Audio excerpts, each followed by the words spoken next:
ಬೊಂಬಾಟ್ ಅಡುಗೆಗೆ ಸ್ವಾಗತ. ಇವತ್ತು ನಾವು ಮಾಡ್ತಾ ಇರೋದು ಮೀನನ್ನ ತೊಗೊಂಡು ಒಂದು ಕೈಮಾ ಉಂಡೆ ಮಾಡ್ಬೋದಾ?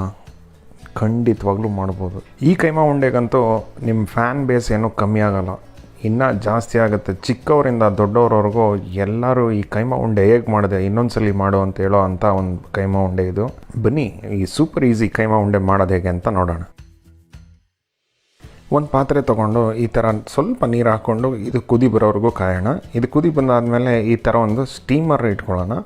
ಸ್ಟೀಮರ್ನ ಇಟ್ಕೊಂಡಾದ್ಮೇಲೆ ಈ ಥರ ಮೀನನ್ನ ಅದ್ರ ಮೇಲೆ ಇಟ್ಟು 10 ನಿಮಿಷ ಮುಚ್ಚಳ ಹಾಕಿ ಬೇಯಿಸ್ಕೊಂಬಿಡೋಣ. ಸ್ಟೀಮರ್ ಇರಲಿಲ್ಲ ಅಂದರೆ ನಾವು ಇಡ್ಲಿ ಪಾತ್ರೆನೂ ಯೂಸ್ ಮಾಡ್ಕೋಬೋದು.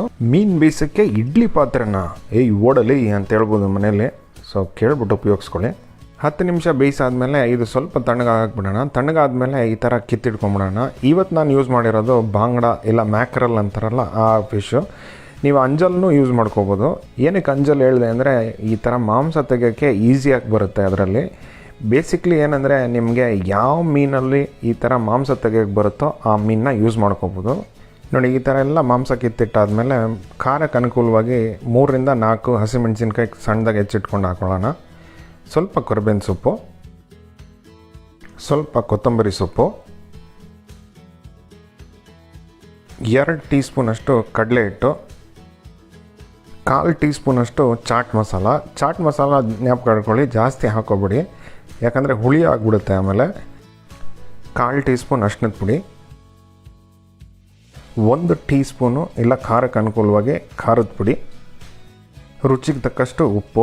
ಒಂದು ಜ್ಞಾಪಕ ಇಟ್ಕೊಳ್ಳೋದು ಏನಂದರೆ ಇಲ್ಲಿ ಚಾಟ್ ಮಸಾಲಲ್ಲೂ ಸ್ವಲ್ಪ ಉಪ್ಪಿರುತ್ತೆ, ಸೊ ನೋಡ್ಕೊಂಡು ಹಾಕ್ಕೊಳ್ಳಿ. ಅರ್ಧ ಈರುಳ್ಳಿ ತೀರ ಸಣ್ಣದಾಗಿ ಹೆಚ್ಚಿಟ್ಕೊಂಡಿದ್ದೆ, ಅದನ್ನು ಹಾಕ್ಕೊತಾ ಇದ್ದೀನಿ. ಇವಾಗ ಇದನ್ನು ಚೆನ್ನಾಗಿ ಮಿಕ್ಸ್ ಮಾಡ್ಕೊಳ್ಳೋಣ. ಈ ಥರ ಇದು ಯಾವ ಥರ ಆಗಬೇಕು ಅಂದರೆ ಉಂಡೆ ಕಟ್ಟೋಕ್ಕೆ ಈಸಿಯಾಗಿರಬೇಕು, ಅಷ್ಟವರೆಗೂ ಚೆನ್ನಾಗಿ ಮಿಕ್ಸ್ ಮಾಡ್ಕೊಳ್ಳೋಣ. ನೋಡಿ ಇವಾಗ ಈ ಮಿಶ್ರಣ ಸಕ್ಕತ್ತಾಗಿ ಮಿಕ್ಸ್ ಆಗಿದೆ. ಇದೇ ಥರ ಮಿಕ್ಸ್ ಮಾಡ್ಕೊಂಡಾದ್ಮೇಲೆ ಇದ್ರದ್ದು ಚಿಕ್ಕ ಉಂಡೆಗಳು ಮಾಡ್ಕೊಂಬಿಡೋಣ. ಚೆನ್ನಾಗಿ ಅಮ್ಕಿ ಟೈಟಾಗೆ ಕಟ್ಕೊಂಬಿಡೋಣ ಈ ಉಂಡೆಗಳನ್ನ. ನೋಡಿ ಈ ಥರ ಎಲ್ಲ ಉಂಡೆಗಳು ಈ ಥರ ಕಟ್ಕೊಂಡಾದ್ಮೇಲೆ ಈಗ ಒಂದು ಬೌಲಲ್ಲಿ 2 ಟೀ ಸ್ಪೂನಷ್ಟು ಕಾರ್ನ್ಫ್ಲವರ್ ತೊಗೊಂಡಿದ್ದೀನಿ. ಅದಕ್ಕೆ ಸ್ವಲ್ಪ ನೀರನ್ನ ಹಾಕ್ಕೊಂಡು ಚೆನ್ನಾಗಿ ಮಿಕ್ಸ್ ಮಾಡ್ಕೊಳ್ಳೋಣ. 1 ಚಿಟಿಕೆ ಉಪ್ಪನ್ನು ಹಾಕ್ಕೊಂಬಿಡೋಣ. ಕಾರ್ನ್ಫ್ಲವರ್ ಇರಲಿಲ್ಲ ಅಂದರೆ ಮೈದಾಲ್ ಮಾಡ್ಕೋಬೋದು, ಮೈದಾ ಇರಲಿಲ್ಲ ಅಂದರೆ ಮೊಟ್ಟೆಲಿ ಮಾಡ್ಕೋಬೋದು. ಆ್ಯಕ್ಚುಲಿ ಇದ್ರದ್ದು ಬೈಂಡಿಂಗ್ ಆಗೋದು ಚೆನ್ನಾಗೇ ಮೊಟ್ಟೆಲ್ಲೇ. ಸ್ವಲ್ಪ ಜನ ಮೊಟ್ಟೆ ಮತ್ತು ಮೀನು ಒಟ್ಟಿಗಾಗಲ್ಲ ಅಂತಾರೆ, ಅದಕ್ಕೆ ಕಾರ್ನ್ಫ್ಲವರ್ ಯೂಸ್ ಮಾಡಿದ್ದೀನಿ ಇಲ್ಲಿ. ಇನ್ನೊಂದು ಪ್ಲೇಟಲ್ಲಿ ಈ ಥರ ಬ್ರೆಡ್ ಕ್ರಮ್ಸ್ ಎತ್ತಿಟ್ಕೊಂಬಿಟ್ಟಿದ್ದೀನಿ. ಇವಾಗ ಈ ಆಂಡು ಪಾಂಡುಗಳನ್ನ ಒಟ್ಟು ಮಾಡೋ ಟೈಮ್ ಆಯಿತು. ಫಸ್ಟು ಕಾರ್ನ್ಫ್ಲವರ್ ಮಿಶ್ರಣದಲ್ಲಿ ಹಾಕ್ಕೊಂಡು ಈ ಥರ ಹಚ್ಕೊಂಡು ಆಮೇಲೆ ಆ ಬ್ರೆಡ್ ಕ್ರಮ್ಸಲ್ಲಿ ರೋಲ್ ಮಾಡಿಕೊಂಡು ಚೆನ್ನಾಗಿ ಒಂದು ಟೈಟಾಗಿ ಉಂಡೆ ಕಟ್ಕೊಂಡು ಇದನ್ನು ಸೈಡಲ್ಲಿ ಎತ್ತಿಟ್ಕೊಂಬಿಡೋಣ. ಬೇಕಿದ್ದರೆ ನೀವು 2ನೇ ಸಲಿಗೆ ತಿರ್ಗಾ ಕಾರ್ನ್ಫ್ಲವರ್ ಮಿಶ್ರಣದಲ್ಲಿ ಹಾಕ್ಕೊಂಡು ತಿರ್ಗಾ ಬ್ರೆಡ್ ಕ್ರಮ್ಸಲ್ಲಿ ಹಾಕ್ಕೋಬೋದು. ಆವಾಗ ಇನ್ನೂ ಚೆನ್ನಾಗಿ ಒಳ್ಳೆ ಕ್ರಿಸ್ಪಿ ಔಟ್ರ್ ಬರುತ್ತೆ. ಇವಾಗ ಒಂದು ಪ್ಯಾನಲ್ಲಿ 3ರಿಂದ 4 ಟೀ ಸ್ಪೂನಷ್ಟು ಎಣ್ಣೆ ತೊಗೊಳ್ಳೋಣ. ಇದನ್ನು ಡೀಪ್ ಫ್ರೈಯೂ ಮಾಡ್ಕೋಬೋದು, ಆದರೆ ಮೀನಿನ ವಾಸನೆ ಇರುತ್ತಲ್ಲ ಅದಕ್ಕೆ ರೀಯೂಸ್ ಮಾಡೋಕ್ಕಾಗೋದಿಲ್ಲ. ಪ್ಲಸ್ ಏನಂದರೆ ಈ ಬ್ರೆಡ್ ಕ್ರಮ್ಸು ಸ್ವಲ್ಪ ಆಚೆ ಬರುತ್ತೆ. ಎಣ್ಣೆ ಬಿಸಿ ಆದಮೇಲೆ ಈ ಥರ ಒಂದೊಂದೇ ಫಿಶ್ ಕೈಮಾ ಉಂಡೆಗಳನ್ನ ಹಾಕ್ಕೊಳ್ತಾ ಬರೋಣ. ಆಮೇಲೆ ಎಲ್ಲ ಕಡೆ ಗೋಲ್ಡನ್ ಆಗೋವರೆಗೂ ಈ ಥರ ತಿರುಗಿಸ್ಕೊಳ್ತಾ ಚೆನ್ನಾಗಿ ಫ್ರೈ ಮಾಡ್ಕೊಳ್ಳೋಣ.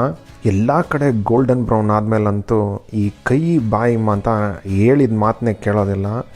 ಆ ಥರ ಗುಳುಮ್ ಅಂತ ಹೋಗ್ತಾನೆ ಇರುತ್ತೆ. ನೀವು ಒಂದ್ಸಲಿ ಈ ಗುಳುಮ್ ಕೈಮಾ ಉಂಡೆ ಟ್ರೈ ಮಾಡಿ ಅಂತ ಹೇಳ್ತಾ ಈ ವಿಡಿಯೋನ ಮುಗಿಸೋಣ. ಅಂಟಿಲ್ ನೆಕ್ಸ್ಟ್ ಟೈಮ್, ಬೊಂಬಾಟ್ ಅಡುಗೆ ಸೈನಿಂಗ್ ಆಫ್. ಸಿ ಯು ನನ್ನ ದ ಗ್ರೇಟ್ ವಿಡಿಯೋ. ಬಾಯ್.